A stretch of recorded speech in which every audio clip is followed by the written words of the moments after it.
ibu-ibu di bed 5 panggil, ngebel kan, pakai bel. Ya udah gue samperin dong gitu. Terus pas gue samperin, ya ibu kenapa? Mas, saya boleh pindah nggak? Pindah ke 11 itu yang deket mbak sama mas deh, deket perawat. Kenapa bu? Ada ibu gak nyaman? Ya enggak, pokoknya saya mau pindah. Kalau enggak saya nggak bisa istirahat sama sekali. Saya nggak bisa tidur nih. Cuman bapak-bapak ini satu, dia berdiri di pojok. Ya gue pikir atasannya lah atau ya ikut jenguk. Itu sekitar umur 50 tahun lebih lah. Itu siapa? Terus pas Mbak I bilang, ini mas almarhum bapak. Refleks gue kaget bang, ini bapak. Anjir, iya. Bukan gue Ngerti gue, iya. Ah gila, jadi ngebayangin kalau si sosoknya itu masih nunggu kedatangan cucunya. Makanya masih ada di rumah sakit.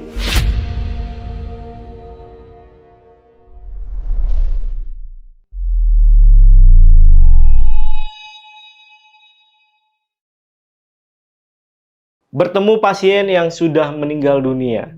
Loh, kok bisa? Oke, jadi kali ini gue kedatangan Mas Randy, di mana Mas Randy ini sebelumnya itu bercerita tentang pengalamannya pada saat magang di rumah sakit jiwa. Dan seperti janjinya juga, Mas Randy kali ini akan menceritakan lagi tentang kisahnya pada saat dia kerja di sebuah rumah sakit yang ada di Bogor. Jadi gimana cerita lengkapnya? Saksikan terus Saksi Misteri by Lentera Malam.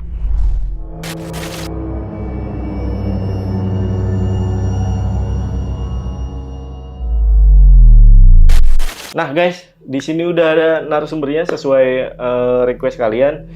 Mas Randy apa kabar mas? Baik mas. Baik ya mas ya? Ya. Aman ya? Aman. Oke, Mas Randy ini seperti janji Mas Randy nih di video sebelumnya. Kalau Mas Randy ini bakal ceritain tentang pengalamannya pada saat kerja di rumah sakit. Waktu itu apa yang terjadi mas? Jadi waktu kerja di rumah sakit, saya pernah mengalami merawat seorang pasien dan setelah, mohon maaf, meninggal, saya bertemu lagi sama pasien tersebut.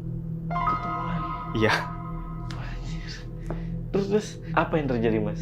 Ya itu salah satu cerita. Jadi ada 3 cerita bang yang mungkin ingin gue ceritakan. Pengalaman gue selama menjadi perawat. Jadi pengalaman-pengalaman yang benar-benar nggak bisa gue lupain sampai sekarang. Oke. Salah satunya tadi ya yang Iya. bertemu lagi sama pasien yang udah meninggal. Iya betul. Oke, kalau gitu buat teman-teman yang penasaran juga simak video sampai habis.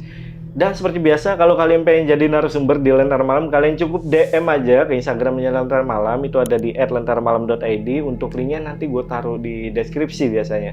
Atau kalian juga bisa hubungi ke 2 nomor yang ada di bawah ini. Dan jangan lupa juga untuk follow Instagram gue, yaitu ada di Jamaludin_Daris.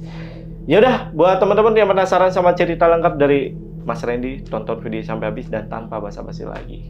Saksi Misteri, kita mulai.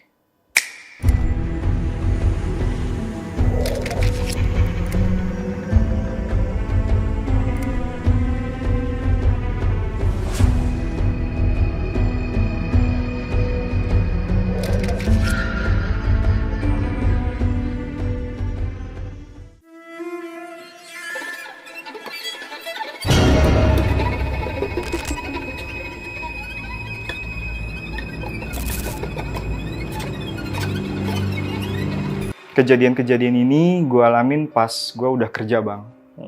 Kerja itu ada di tahun 2013-14.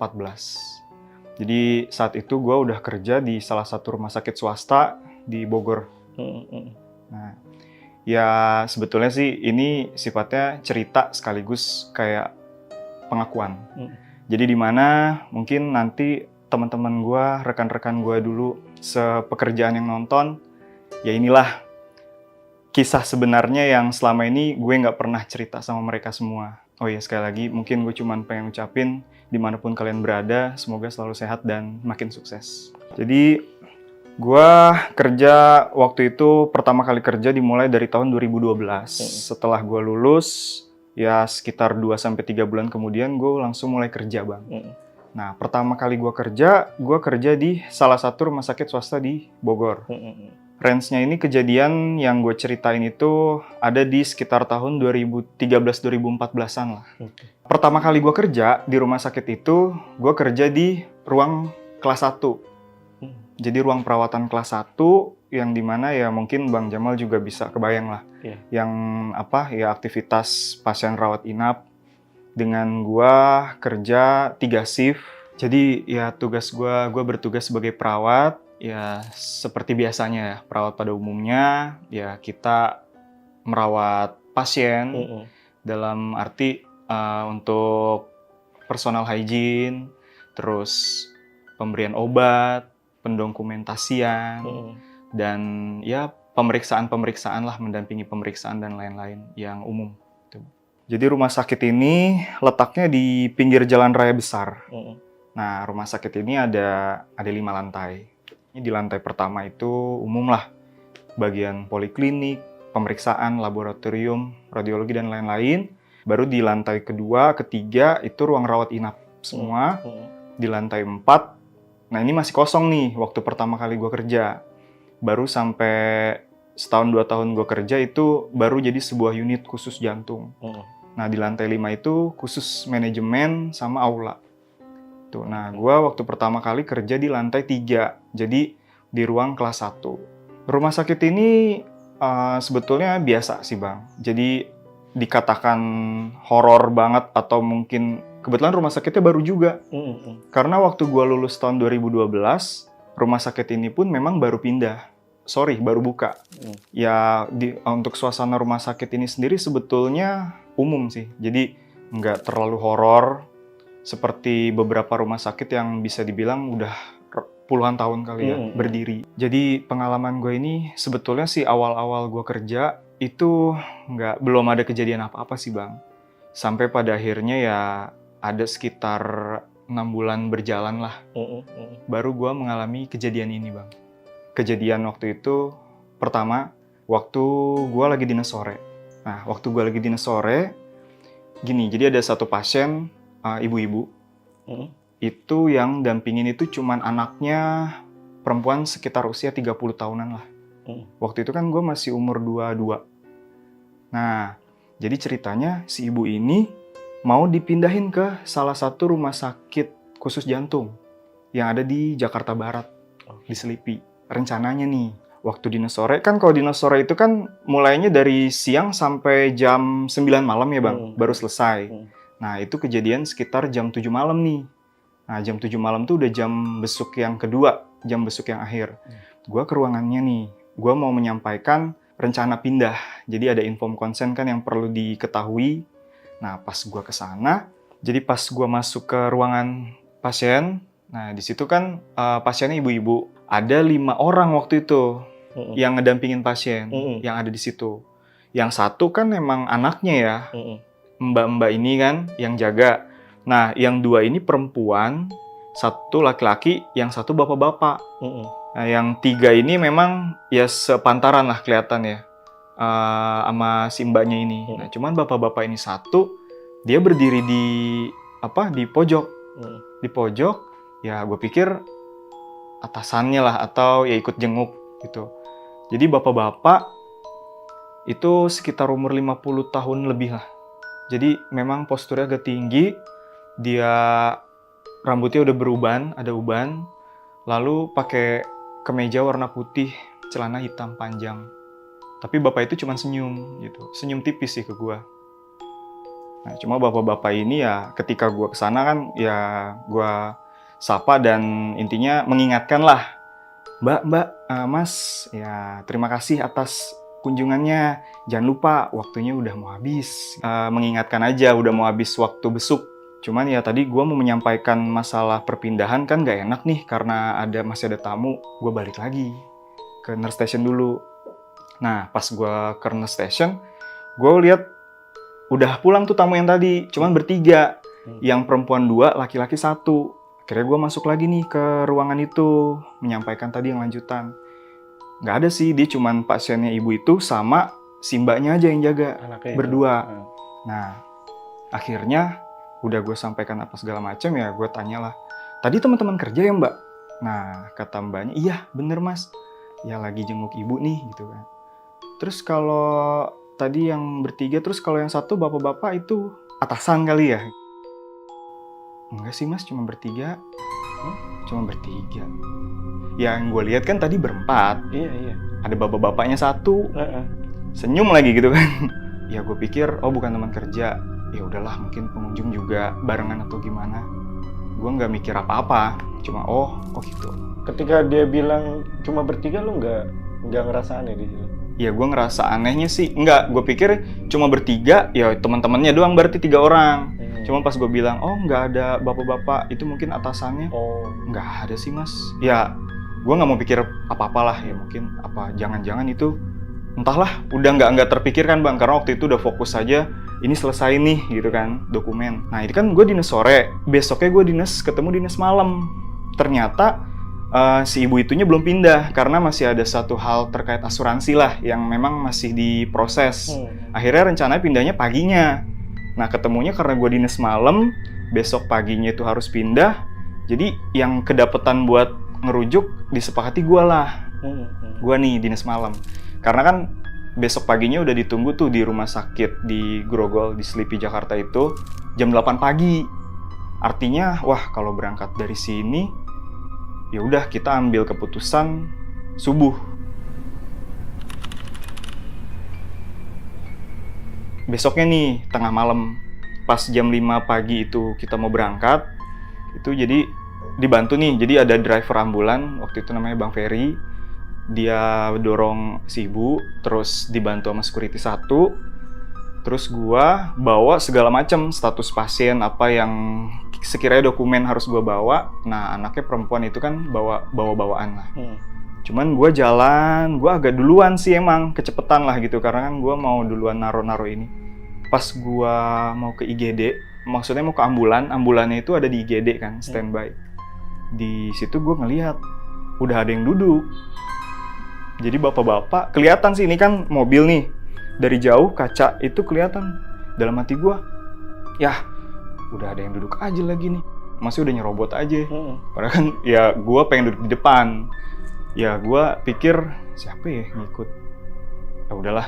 Tapi udah tuh gue udah agak nggak fokus lagi ketika mereka datang rombongan yang belakangan. Nah ketika rombongan belakangan itu datang, kita bebenah lah, bebenah. Gue udah nggak mikir lagi tadi yang gue lihat bapak-bapak itu. Gue nggak mikir itu. Akhirnya ya udah kita berangkat nih. Jadi ini driver, gue di sampingnya kan di kiri. Nah pas sesekali jalanan tuh baru masuk tol lah. Ya gue mastiin kan gue lihat belakang gini. Kan posisi ibunya di tengah. Terus di sini kan kalau di ambulan tuh kiri kanan tuh ada dudukan ya bang, ada dudukan. Nah kiri kanan ini. Yang di jajaran gue ini anaknya duduk di sebelah sini, di kiri. Nah pas gue lihat gini ada bapak-bapak di dudukan yang sebelah kanan. Kalau gue lihat kan si mbaknya mah lagi tidur ya. Ya udahlah lagi tidur. Terus bapak-bapaknya sih lagi duduk aja, lagi diam. Ya udah keluarganya ikut kali gitu kan. Kapan ya pokoknya gue nggak pikir-pikir lagi itu masuknya kapan, tapi gue inget itu bapak-bapak yang kemarin. Gue juga bingung kenapa tumben gue nggak terlalu detail gitu. Jadi gue cuman inget, wah dia lagi, bapak itu lagi. Nah akhirnya pas udah sampai di Jakarta, udah tuh.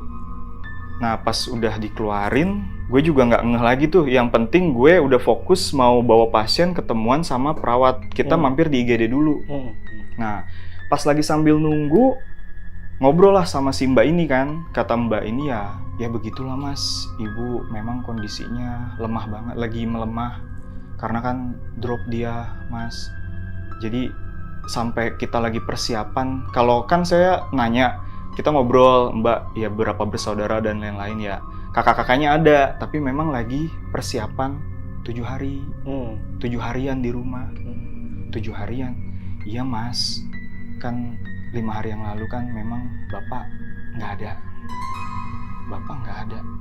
Iya, jadi makanya ibu drop. Ya istilahnya sakit. Terus pas lagi iseng-iseng kita ngobrol-ngobrol, dia sambil ngeliatin handphone. Iya mas nih, sebenarnya dia tuh mau nunjukin waktu itu kondisi ibunya gitu. Cuman pas lagi ngeliat foto, ada satu foto ibu itu sama bapak itu. Hah? Mbak, itu siapa? Terus pas Mbak I bilang, ini mas, almarhum bapak. Refleks gue kaget bang, ini bapak. Nah pas, ya justru saking kagetnya gue shock itu sampai suster di situ ada yang, shh, buset galak banget tuh suster. Pas gue lihat itu, si mbaknya juga bilang, berarti mas kenal sama bapak? Enggak sih gitu kan, enggak, tapi dalam hati gue astagfirullahaladzim. Ya gue nggak cerita kalau gue selama ini tuh ngelihat bapak itu ada di ruangan, bapak itu ada di ambulan.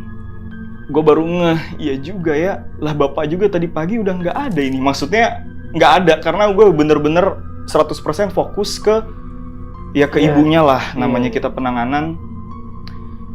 Ya akhirnya gue cuman ya udah mbak, turut berduka cita. Ya gue minta namanya sambil ya udah tuh akhirnya pas udah selesai serah terima pasien, ya udah kita pamitan. Ya berencana kan, maksudnya kan capek ya, si Bang Ferry ini driver ambulan kan lagi ngopi. Ya udah bang, lu ngopi dulu kan? Gue maksudnya mau ke musola dulu kan. Gue maksudnya mau duha sambil coba mau baca doa buat almarhum bapaknya. Pas gue ke masjid itu bang, ya itu kerasa banget tuh ada yang ngikutin gue. Gue hampir nggak mau jadi sholat. Ya udahlah, kata gue dalam hati, niat sholat mendingan nggak usah daripada nggak bener. Ya udah akhirnya lanjut walaupun kerasa memang ada yang ngikutin gue aja. Oh lanjut sholat tetap? Lanjut aja gitu, dan niat untuk doa itu aja. Ya gue merasa bersalah aja. Selama ini gue agak seujon sebetulnya. Karena kan di hari pas gue ngelihat itu ada di ruangan, ya gue cuma bilang gini, ngapa sih nyengir mulu si bapak gitu kan. Maksudnya dia nggak ada basa-basinya kayak atau gitu kan. Tapi terus pas lagi di ambulan juga, ya gue cuma berpikir ikut lagi. Ya gue cuman sempat kebayang aja, sorry ya pak, mohon maaf pak, karena kan ketika dia ada di depan ambulan juga gue pikir ngeganggu, ngikutin aja gitu. Ya ternyata ya gue nggak nyangka itu bapaknya. Dan lu juga baru ngeh kalau misalkan pas turun dari ambulan kok nggak ada bapak-bapaknya gitu ya? Baru ngeh. Pokoknya pikiran gue itu fokus ke pasien. Pasien turun, kita harus segera kejar. Jadi ya gue nggak inget lagi emang tadi ada bapaknya kemana apa enggak gitu. Gue cuman taunya ya udah pas mbak itu udah bilang lagi memang lagi dalam, itu berarti hari kelima bang. 2 hari lagi tuh mau 7 harian gitu. Berarti 5 hari yang lalu bapaknya, mohon maaf nggak ada. Makanya ibu ya udah drop kondisinya. Dalam arti ya kadang-kadang gue nggak nggak notice ya kalau itu tuh sesuatu yang lain.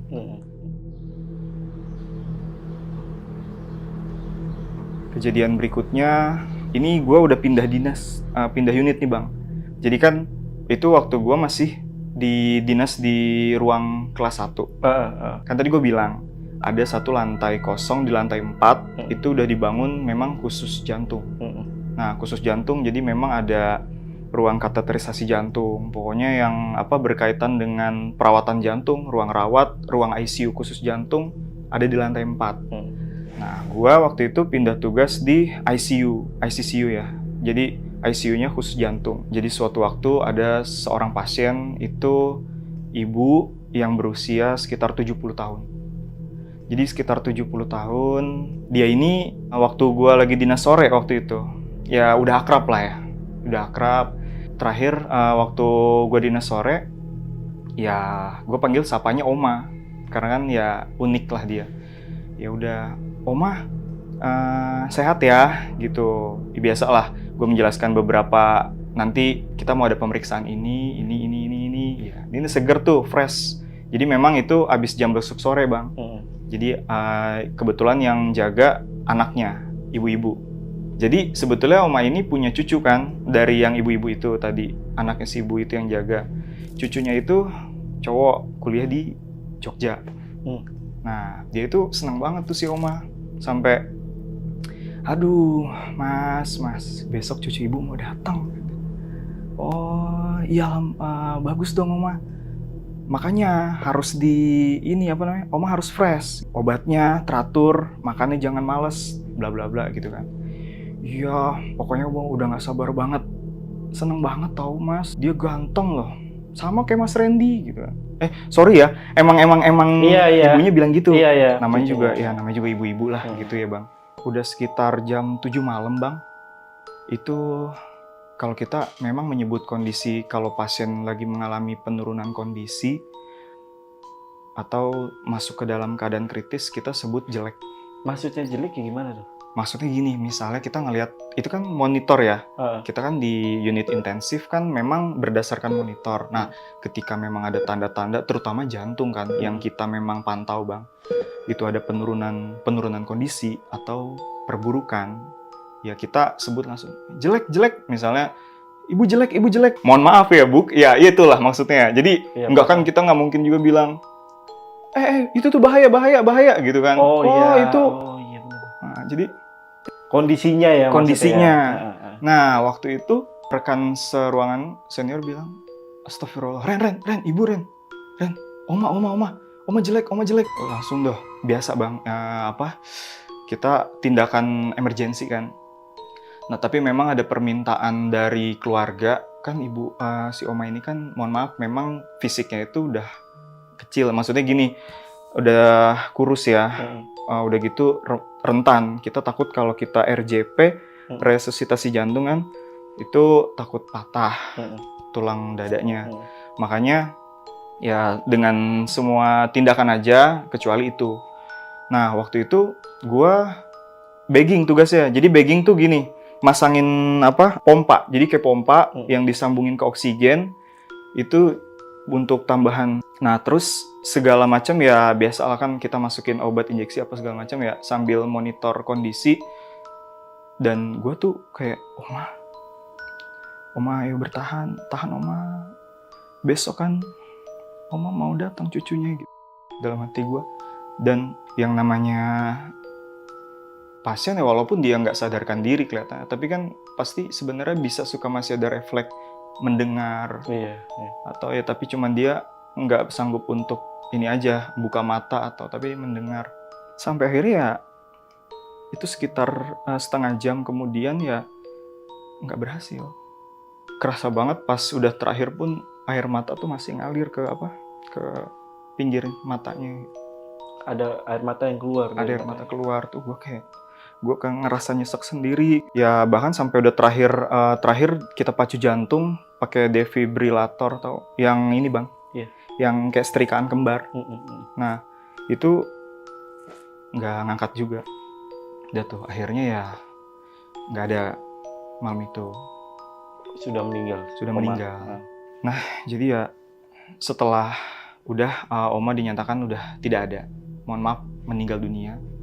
Ya dia kan prosedurnya dibawa ke rumah duka. Kebetulan di rumah sakit ini juga punya rumah duka. Tapi kalau ini langsung dibawa ke rumah. Jadi rumah duka di rumahnya. Nah itu kan udah tuh selesai malamnya ya Bang. Sehingga ya udah setelah Oma dibawa ya udah selesai. Keluarga pun udah nggak di sini kan pulang. Udah nggak ada tuh memang urusan lagi. Udah selesai malam ini. Nah besoknya gue dinas malam. Jadi gini sih, ini sedikit info aja. Kan kalau pengaturan umum sih biasanya di semua rumah sakit sama. Jadi kita kalau perawat itu shiftnya itu pagi 2 hari, ketemu sore 2 hari, malam 2 hari, baru lepas malam dan libur 2 hari. Nah karena gue ini udah yang sore kedua, besoknya malam nih. Nah malam itu gue jaga sama Kak Luki dan Dewi. Jadi Kak Luki ini cewek ya. Cewek, ya namanya Kak Luki. Jadi posisinya kebetulan kita datang papasan. Itu sekitar jam 8 malam. Karena kan mulai operan ke dinas malam itu jam 9. Jadi ini unit intensif. Di sini tuh lorong. Nah, di sini masuk nih locker room buat kita ganti baju dan segala macam. Baru di samping locker room sini ada ruangan duduk aja sih. Jadi ada sofa, TV, kulkas. Pokoknya buat istirahat kita lah. Ceritanya gue datang bareng sama Kak Luki. Dia masuk ke locker room ganti baju. Nah gue ke ruang TV nih nunggu. Nah sambil nunggu kan dia sambil teriak ya sambil bilang, "Ren, di kulkas tadi gue nitip tuh sama yang diner sore, ada es potong. Ambil di kulkas tuh lu 1, gue 1, Dewi 1. Jangan lebih lu ya, ambil 1." Ya udah. Oke, nah pas gue ke arah sana, belok ke ruang santai kita. Jadi di sebelah sana tuh, di sebelah TV, itu gue ngeliat sosok Oma, Bang. Gue ngeliat sosok Oma. Ya tapi gue refleks, gue cuma nyebut, tapi untung gue masih bisa refleks cepet kan, cuman astagfirullahaladzim. Ya udah, nggak gue pandang gitu. Jadi gue bener-bener lihat itu, tapi gue langsung melengos aja udah ke kulkas gitu kan. Sambil deg-degan, ya gue sambil, "Kak, di mana ini esnya?" "Itu Ren di tengah." Sambil teriak-teriakan, udah gue gitu, "Nggak ketemu, di mana?" "Di tengah Ren." Udah biarin aja tuh, tunggu sampai dia kesini dah gitu, gue lama-lamain sampai akhirnya dia keluar.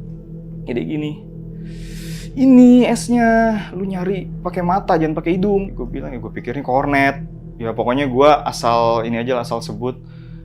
Terus dia gini, "Ren, bau banget ini ya, minyak apa sih, gue lupa dibilang minyak angin, pokoknya minyak, iya minyak kayak minyak yang anget gitulah, minyak urut lah gitu ya." Kalau gue sih nggak nyium, Bang, gue nggak nyium, cuman yang gue lagi panik, ada Om tuh di belakang gitu. Jadi bilang, "Bau banget nih, apaan sih nih?" Ya gue bilang, "Nggak tahu, tumpah, kalau nggak ada yang make kebanyakan kali Kak." Udah diambil, udah kita cabut lah gitu, Bang. Gue ganti baju baru. Nah ini lanjut ke dinas malam nih. Sebentar, sosok Oma yang lu lihat itu kayak gimana nih? Sosok Oma itu yang terakhir kali masih ada di bed. Jadi ya dia masih pakai apa? Dress untuk pasien tuh ya kan. Dia masih pakai warna itu, ya warna biru muda kan.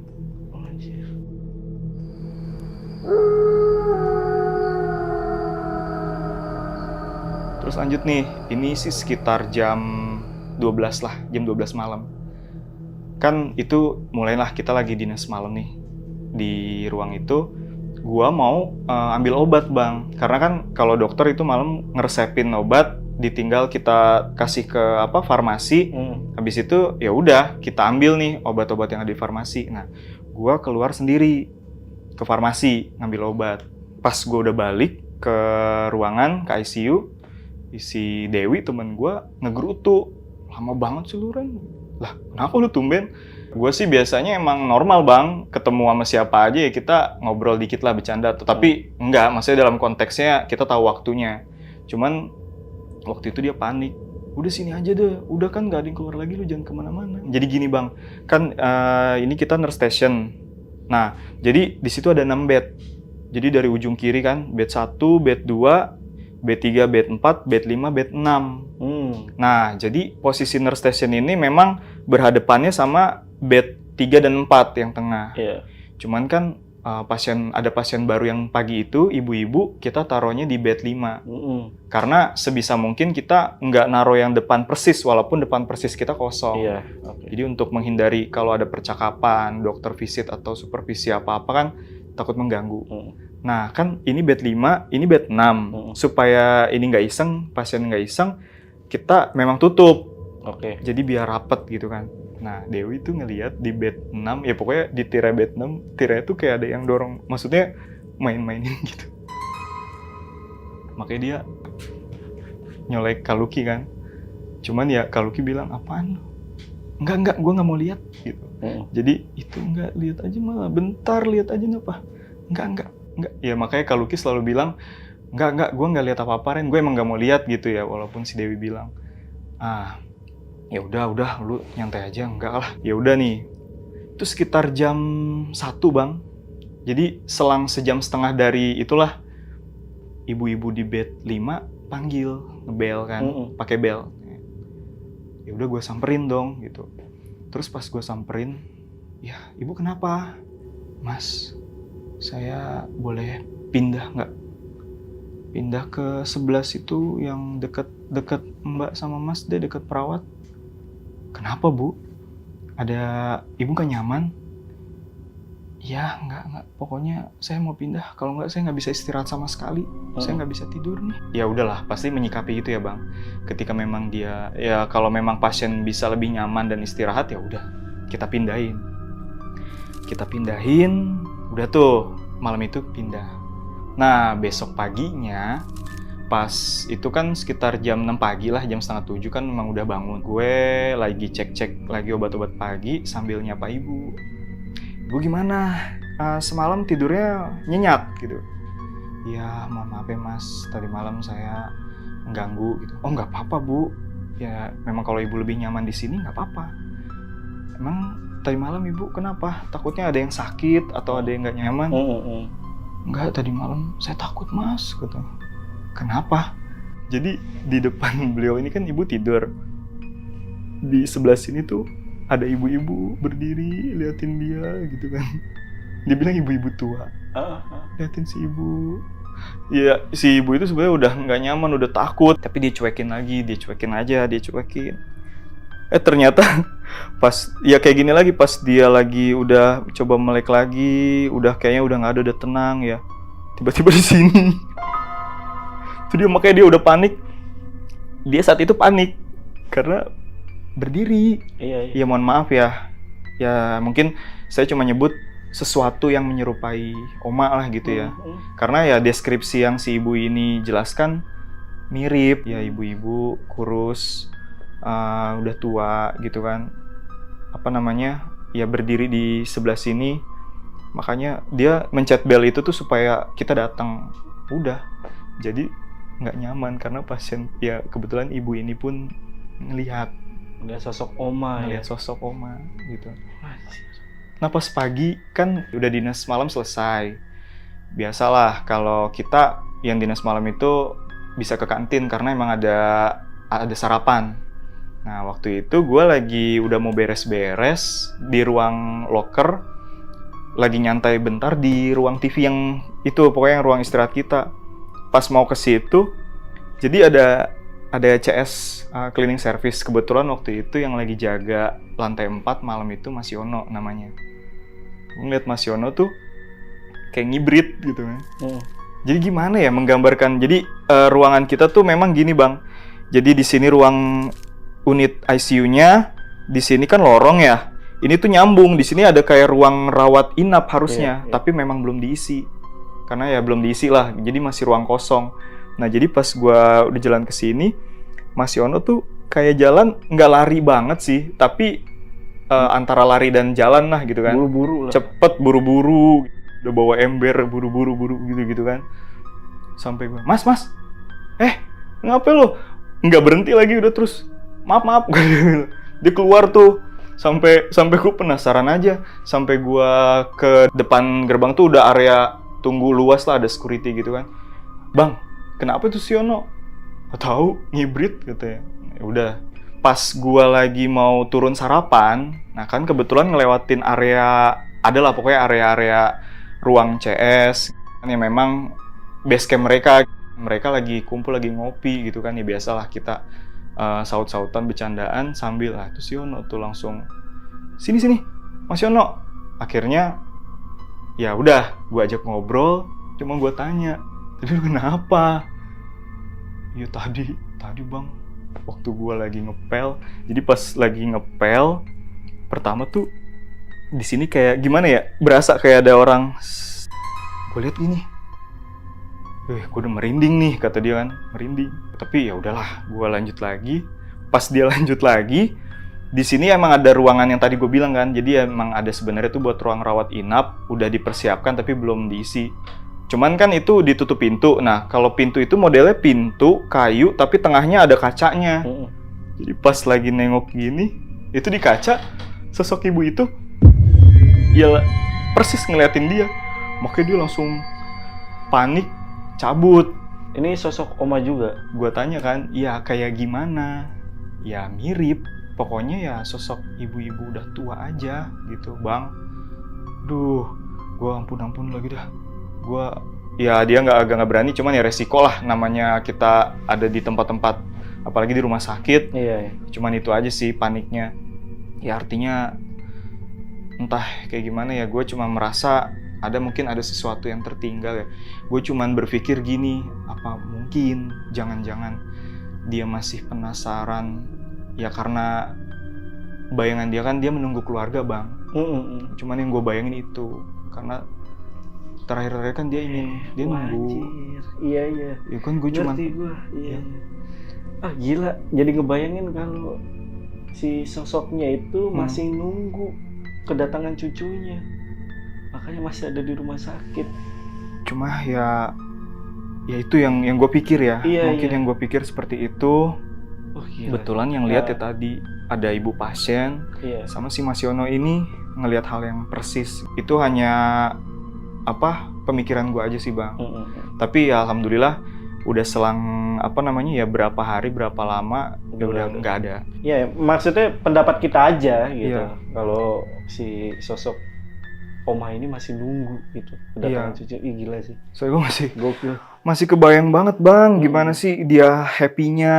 Dia bilang ke gue, ya pokoknya Mas Randy besok ada kan gitu. Ya besok saya masuk malam Oma, kita nggak ketemu. Ya maksudnya bukan kita ya. Maksudnya kalaupun ada keluarganya mau ketemu, ya pokoknya Oma itu tipikalnya excited banget lah. Dia humble banget. Jadi kayak yang dia rasa menarik di sini, dia pengen kasih lihat. Ternyata ya nggak sampai waktunya Bang, nggak ketemu. Ya nggak kesampaian lah keinginannya. Iya. Oke.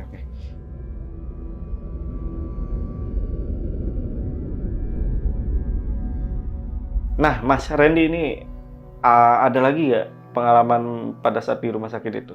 Ada satu pengalaman lagi. Sebetulnya jujur Bang, kalau kejadian-kejadian aneh itu ya udah bukannya nggak terhitung lah ya, lebay. Iya. Cuma ya ini beberapa hal yang nggak terlupakan sama gua. Ini ada satu lagi kejadian. Kejadian ini gua alamin waktu gua dinas malam Bang. Jadi waktu gua dinas malam itu, ini gua masih tugas di ruang rawat inap kelas 1. Oh, jadi kita mundur lagi nih? Oh iya, jadi itu kejadian sebelum lantai 4 itu terisi Bang. Oke. Nah, gue waktu itu datang, harusnya kan kalau gambaran rumah sakit tuh ada lobi tengah. Pasti kita normalnya sih masuk lewat tengah. Karena nanti langsung tembus ke luar lagi lewat pintu yang belakang itu absen. Cuman waktu itu berhubung gue nggak bawa kendaraan, gue naik angkutan umum, gue berhenti di sebelah kiri rumah sakit. Kan pintu utama di sini IGD, gue lewatin IGD. Nah, pas gue lagi lewat IGD, lagi rame tuh Bang. Gue tau lah, pasti mohon maaf, ada insiden gitu kan. Tapi kan biasanya kalau insiden ya seperti ini, insiden kalau bukan ya pokoknya yang yang tragis lah gitu. Karena rame. Kira ya biasa ada security jaga, Pak Abdul waktu itu namanya. Pak, ya kode aja kan, dia bilang kecelakaan. Oh, ya udah, gue hanya ya sekedar tanya aja. Gue masuk nih Bang gini. Nah kan tadi gue bilang kalau gue datang dari lobi tengah, gue langsung absen. Karena gue datangnya dari IGD kiri, jadi gue harus muter ke sini nih. Gue lewat lorong belakang rumah sakit. Nah pas gue lewat lorong belakang rumah sakit, itu di tengahnya ya gue lagi sambil main handphone waktu itu Bang. Ya gue lihat di sebelah kanan depan itu ada yang berdiri, tapi ya pokoknya laki-laki lah, jelas gitu kan, laki-laki. Cuman dia lagi madep ke sana aja, terdiam. Ya kalau gue kan ya udahlah, nggak berpikir apa-apa aja sambil si Pak. Nah pas gue lewatin ya dia cuman, ya gue agak terbersit. Kayak ada kepo aja, maksudnya kepo pengen, apa gue songong, apa gimana. Pas gue lihat, nggak ada dong, nggak ada Bang. Otomatis kan, ya, ini pasti itulah gitu kan. Udah tuh, gue mempercepat langkah, akhirnya udah gue absen. Udah, nah ini lanjut nih dinas malam, di ruang kelas 1 kan. Nah, gue waktu itu dinas malam tuh bertiga, sama Teh Dwi, sama Teh Mega. Bertiga nih. Ya jadi simple, pokoknya dinas malam itu udah sekitar jam 11:30. Itu kan emang udah rapih kegiatan malam, ya kita cross check data lah biasa,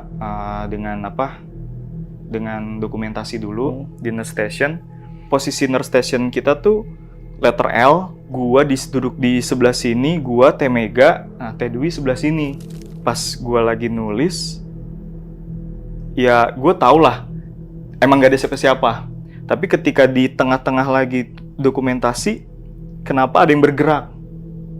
Tapi ya gue berusaha ya udah gue nggak respon gitu. Takutnya kalau gue ngerespon ketahuan nih gue menarik perhatian mereka.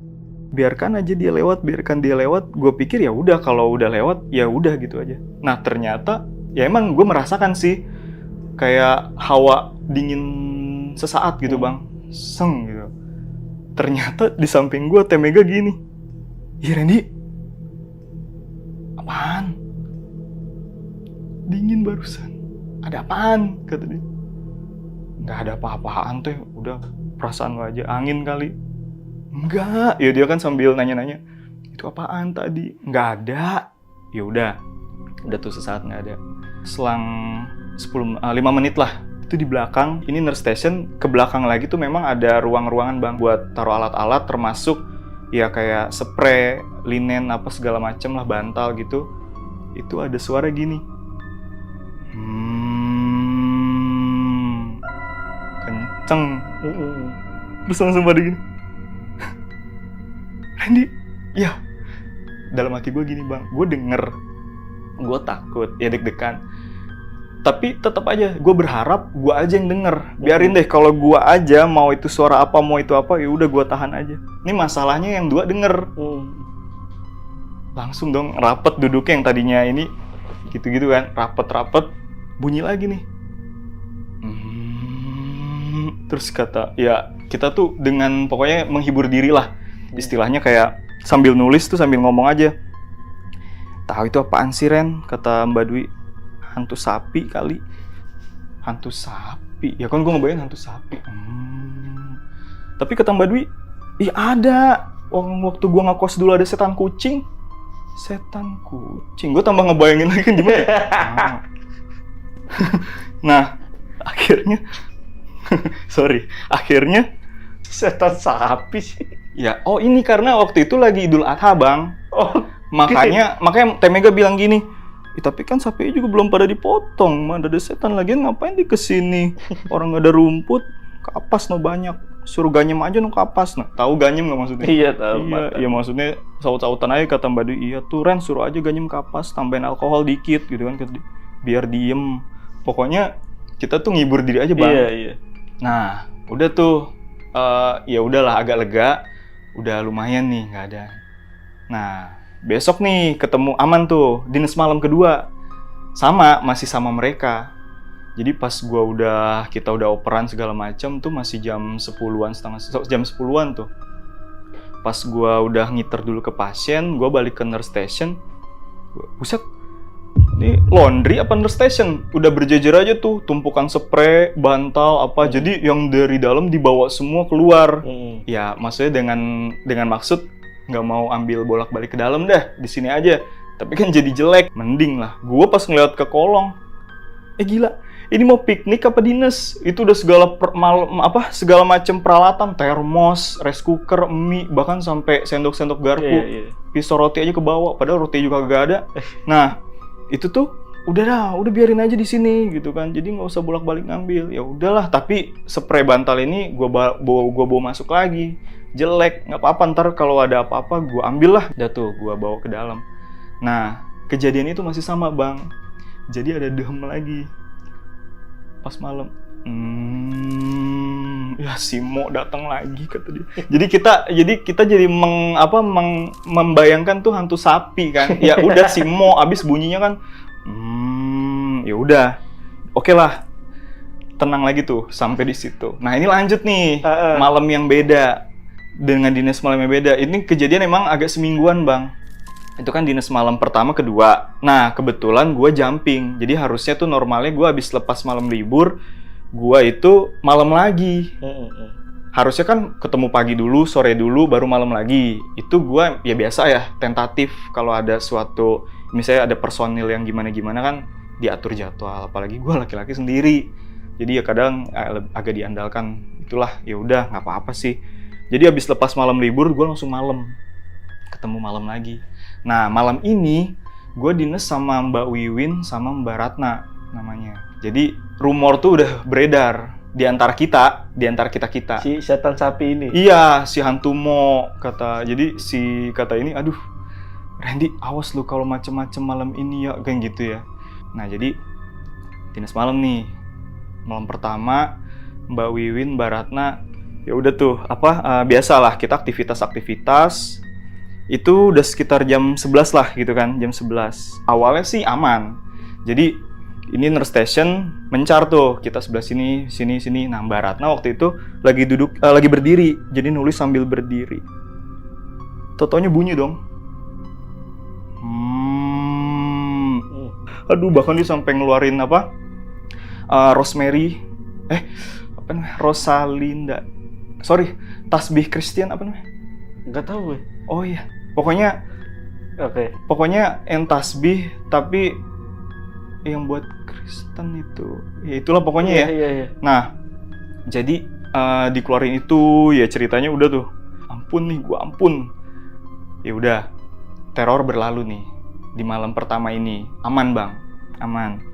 Nah, lanjut malam kedua masih sama mereka kan. Nah, di malam kedua ini dinas lagi, si Mbak Wiwin ya datang biasa lah, udah pada persiapan. Dia cuma bawa gelas, taro, dibilang, Ren, ini jangan diminum ya. Ya enggak lah, pasti kalau minum ya saya ambil mbak, biasa kan. Ya dia cuma ngingetin, ya kali lagi males apa ini soalnya. Ya langsung gue tanya, iya oke lah, enggak minum. Emang itu apa? Air garam, dia bilang. Mbak kenapa mbak mencret? Bukan, ini buat jaga-jaga. Oh ya udah, ya gue paham kan. Ya udahlah, ya aja gitu. Jadi ditaruh tuh air garam di situ. Biasa bang, aktivitas dinas lagi, yang dinas malam kedua bunyi lagi, tapi ini agak jauh sih, tapi bunyi jelas lagi. Biasalah, panik lagi. Ya kita udah cuman bertiga gini. Nah, pas ketakutan gitu, totonya ada gini, sus.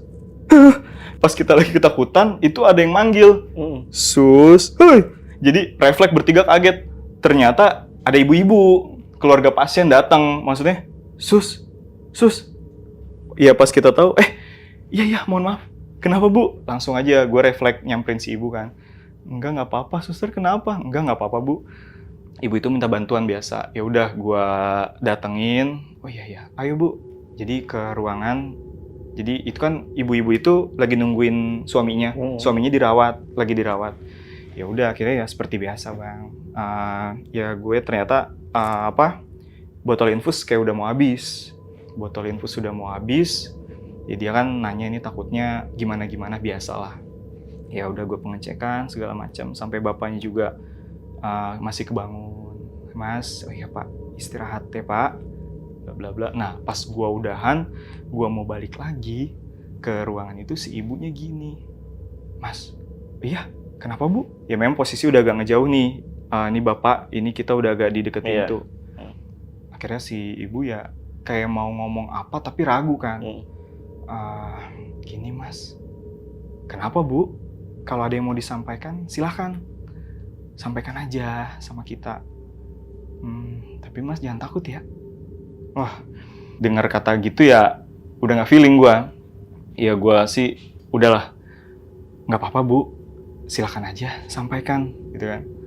Dia bilang sebetulnya ya sekitar setengah jam lalu sebetulnya ibu udah mau ke sana, ke nurse station ya, ke tempat mau minta tolong mas. Cuma pas ibu keluar, tadi ibu ngelihat ada laki-laki di depan mbak sama mas itu, lagi ngelihat ke kalian. Pokoknya yang keadaannya serem banget. Jadi yang ibu itu lihat, dia bilang dia pakai kemeja kotak-kotak hitam putih, terus dengan kondisi ya memang banyak darah kan, di bajunya, di sebelah sininya. Terus kelihatan lah bayangannya kalau tangan kanan itu bentuknya udah ya mohon maaf agak bengkok lah gitu ya.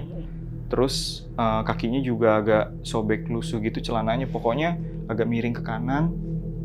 Itu ibu ngeliat itu. Ibu nggak jadi, ibu tenangin diri dulu aja deh sampai ibu berani lagi. Nah akhirnya ya udah, pas itu ya udah bu, nggak apa-apa. Ya barangkali mungkin Ibu hanya kepikiran atau ya semoga aja ya Bu, kalaupun memang hal-hal itu ada ya yang penting tidak mengganggu kita gitu kan. Jadi malah manjang. Ya udah Bu, udah kalau gitu Ibu tenang aja. Sekarang Ibu istirahat ya. Nah, udah tuh akhirnya gue lanjut balik. Ya udah, alhamdulillah ya sampai akhirnya udah pagi besok paginya.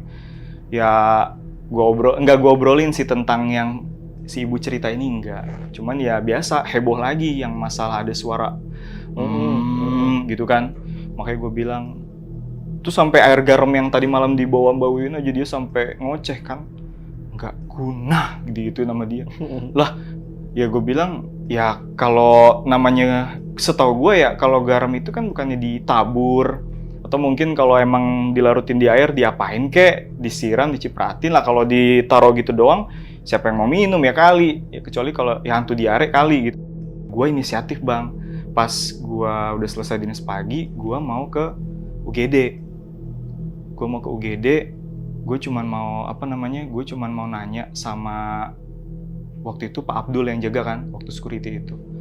Pak, ngobrol-ngobrol aja sih, karena gue ngerasa kayak gini. Jujur, waktu gue pertama kali nemu bapak-bapak, terus gue ucapin misi Pak, dan memang bapak-bapak itu sebenarnya nggak ada, itu gue udah feeling nggak enak. Gue salah Bang. Gue salahnya Pak. Biasanya kalau udah ada seperti itu, ya ini, makanya kejadian ini setelah itu kan. Nah gue agak curiga aja, Pak ada kejadian nggak sih waktu itu? Akhirnya gue tanya sama Pak Abdul, iya. Waktu itu kayak gimana Pak? Kebetulan ketemu, dia ada juga kan. Iya. Jadi ya dia kasih gambaran yang waktu malam itu kejadian. Kan dia memang security juga ngobrol sama ada warga yang ikut tuh Bang. Iya. Jadi itu ya cowok memang, dia kerja di Bandung, lagi pulang ke Bogor. Cuman mohon maaf memang pas lagi perjalanan tengah jalan itu ya di Jalan Raya Bogor kecelakaan. Dia masuk ke pokoknya masuk ke kolong truk lah. Itu. Nah mengenai ciri-cirinya, ya orang dia udah pakai kesini ya, dia bapak itu sebenarnya Pak Abdul nggak inget banget. Cuman ya dia ngasih gambaran intinya iya sih. Pokoknya yang saya lihat itu kan dibawa pakai angkot waktu itu. Ya memang pakai baju kotak-kotak, udah itu aja sih. Dia bilang pakai baju kotak-kotak. Ya sedih banget. Katanya kan dia diceritain sama keluarganya kalau dia tuh perjalanan pulang lagi ditunggu banget Bang. Ya namanya juga anak lagi kerja, dia ada yang mau dibawa, terus ada yang mau disampein gitu kan. Ya nggak kena jadi.